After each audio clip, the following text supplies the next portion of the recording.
hasil yang luar biasa banget. Tahu ya juga mainnya kayak apa gitu kan. Di luar lapangan bahwa mereka tidak best friend, it's okay kan? Indonesia Masuk lapangan tuh kayak lebih yakin gitu. Nah enak nih kalau yang segmen terakhir kita ngebahasnya para juaranya. Cuman memang sayangnya nggak ada Indonesia di situ ya. Pikirnya kemarin bagi-bagi gitu. Jadi mau ada Prancis 1, Korea 1, Denmark 1, terus ada Cina 1, Indonesia 1. Ternyata Koreanya 2. Tapi nggak apa-apa, tetap kita bahas. Mungkin di sektor pertama dulu yang ganda campuran ini merupakan satu sektor mencetak sejarah di mana tadinya Prancis biasanya juaranya sepak bola. Kali ini badminton. Ini agak wow, mengejutkan sih memang. Dan final yang tercipta juga merupakan sejarah di mana bukan perwakilan dari China, tapi perwakilan dari Thailand berhadapan juga dengan Prancis. Ada Decapol Supisara berhadapan dengan Tom Guikel dan juga Delphine Delroux. Dan menurut saya ini pertandingan yang sangat asik ya untuk disaksikan. Bukan Cina lagi yang all final, tapi ada negara-negara lain yang ternyata memiliki peta kekuatan yang sama. Dan yang luar biasanya adalah pasangan Prancis ini mampu mengalahkan Decapol dan juga Supisara yang sebenarnya pada tahun 2025 ini sedang lagi peak performanya juga, karena udah 3 kali juara, ada di Malaysia Open, Thailand Open, Singapore Open, dan kemarin berhasil lagi melangkah ke final. Tapi penampilan kemarin dari Tom Guikel dan juga Delphine Delroux menurut saya jauh lebih berani, jauh lebih safe, jauh lebih nekat. Ini yang menjadikan pasangan ini bisa keluar sebagai juara. Soalnya tidak ada pukulan yang terlalu spesial banget gitu, kayak yang bisa scan-scan gitu atau nipu-nipu. Tapi pukulan mereka itu benar-benar presisi, gerakan mereka sempurna, kecepatannya juga ada, rotasinya juga cepat. Dan ini yang menjadikan ganda campuran Prancis ini mencetak juara, menjadi juara badminton di Super 1000. Dan mereka adalah yang pertama. Ini luar biasa sih. Memang yang berbeda dari pasangan ini tidak seperti pasangan-pasangan Eropa lainnya. Mereka ini lebih luas, permainannya juga lebih mirip, jadi kayak Asia juga. Dan ini menjadikan ancaman pastinya bagi sektor bulu tangkis Indonesia. Lalu di sektor lainnya, nah ini ada An Se-young lawan Wang Zhiyi. Ini kita pun yang nonton kemarin tuh bingung, heran gitu. Kok bisa seorang An Se-young mainnya kayak gitu? Kok bisa udah ketinggalan jauh, kalah di pertama, masih bisa ngebalikin kedudukan. Dan menang lagi. Ini Wang Zhiyi aja bingung gitu kan. Kemarin kita yang nonton juga lebih bingung gitu. Ini Wang Zhiyi sebenarnya kalau bukan lawannya An Se-young, udah pasti kemarin dia keluar sebagai juara. Namun lagi-lagi An Se-young kalau belum 2-1 tuh kayaknya dia nggak ikhlas gitu. 1 angka aja tuh nggak ikhlas gitu. Dia nih hobi banget juara di Istora. Bingung kadang dia nih warga negara Korea apa Indonesia kadang. Soalnya kok juara mulu gitu. Dan harus kita lihat mentalitas juara sih. Mentalitas juara dari seorang An Se-young, bagaimana tidak menyerah. 1 angka itu kayaknya tuh mahal banget. Tekniknya juga luar biasa. Kepercayaan diri juga luar biasa. Sempat ditanya setelah di pertandingan usai, ditanya oleh Kang Didan dan juga Kak Grace yang di situ langsung di lapangan, apa yang menjadi kunci kemenangan setelah tertinggal tapi bisa membalikan kedudukan. Jawaban An Se-young tuh simple banget. Saya percaya dengan kemampuan saya percaya dengan apa yang bisa saya capai. Jadi mindset seorang juara tuh emang susah deh kalau mau digoyahkan. Jadi kalau An Se-young nggak juara itu dia mungkin tidak dalam kondisi yang baik-baik saja. Tapi kalau dia dalam kondisi 100% fit, saya rasa An Se-young akan terus berada di podium teratas. Oke, sekarang kita geser lagi ke sektor tunggal putra. Ada Istora Boy di situ. Kemarin ada Chou Tien-chen berhadapan dengan Antonsen. Ini merupakan final ulangan di tahun 2019.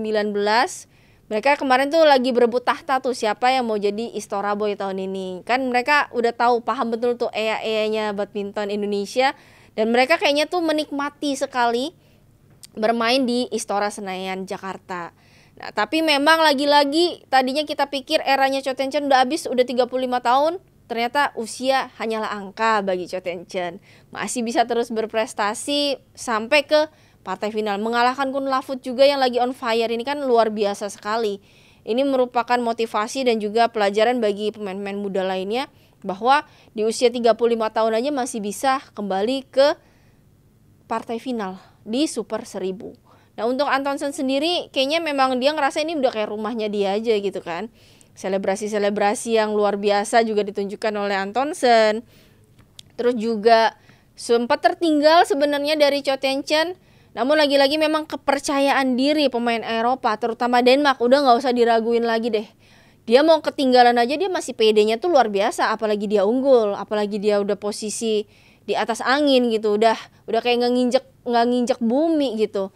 Tapi ini adalah hal yang harus juga kita contoh bagaimana seorang atlet ini memiliki kepercayaan diri terhadap dirinya sendiri, dan dia juga bisa tahu bagaimana cara merusak momen dan juga tempo lawannya. Ini luar biasa sih, ini Stora Boy yang sesungguhnya di tahun 2025 yang tadinya kita harapkan Jojo yang menjadi Stora Boy lagi membuka baju selebrasi, tapi ternyata Antonsen tahun ini. Mungkin tahun depan Indonesia lagi.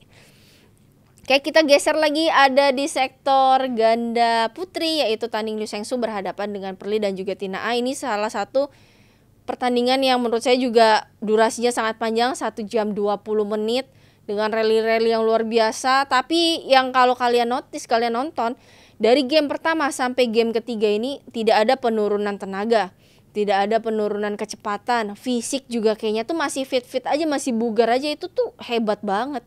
Satu rally untuk 1 poin itu bisa di atas 30 pukulan. Kemarin kita ngomentatorin aja capek gimana yang main, ngebayanginnya kan seperti itu. Tapi ternyata fisik mereka tuh masih luar biasa prima. Dan ini adalah pemain yang usianya masih sangat muda, 22 dan 21 tahun. Namun mereka kembali memperlihatkan bahwa ganda putri Cina ini belum habis. Era setelah Jie Yifan dan juga Chen Qingchen ini ternyata masih terus berlanjut. Mereka masih terus memegang dominasi di sektor ganda putri.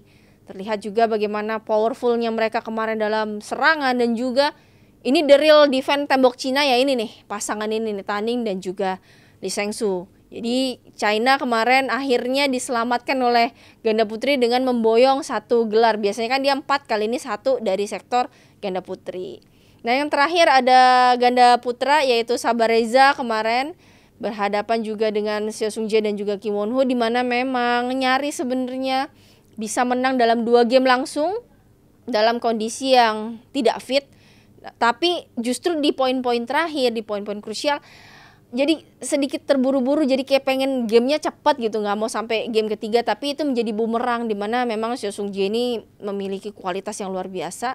Maka saya katakan memang Seo Sung-jae masih di atas rata-rata kemampuan, skill, mentalitasnya sebagai playmaker juga. Jadi memang sangat pantas Kim Won-ho dan juga Seo Sung-jae keluar sebagai juara di Kapal Api Indonesia Open tahun 2025. Jadi seperti itulah kira-kira rekapan kita pada hari ini. Sendirian sih hari ini, ngoceh terus ya, soalnya agak susah. Kalau Indonesia tuh lagi nggak ada gelar juara, kita mau nyari narsum yang buat ditanya itu agak-agak sulit gitu. Pada sibuk, tiba-tiba pada nggak bisa gitu. Nah itu tuh sulit. Jadi kita harapkan bulu tangkis Indonesia prestasinya ada lagi, kembali bersinar. Jadi kita kalau mau nanya siapapun enak gitu jawabnya. Dan nanti nextnya juga akan tetap kita hadir kembali di channel YouTube-nya PB Ina sambil menunggu lagi masa pemulihan gitu kan. Jadi ditunggu aja, kita akan tetap menyiarkan berita-berita seputar badminton, dan kita harapkan tapi sih banyak yang juara, soalnya susah siarannya kata Abrar. Kalau lagi pada kalah tuh, Brar ada siaran nggak ada gitu katanya, jadi agak susah. Jadi ayo, bisa yuk kalian. Jadi jangan lupa tetap tonton, tetap berikan dukungan, dan juga berikan support kalian buat bulu tangkis Indonesia. Bye. Hasil yang luar biasa banget. Tahu ya juga mainnya kayak apa gitu kan. Di luar lapangan bahwa mereka tidak best friend, it's okay kan? Masuk lapangan tuh kayak lebih yakin gitu.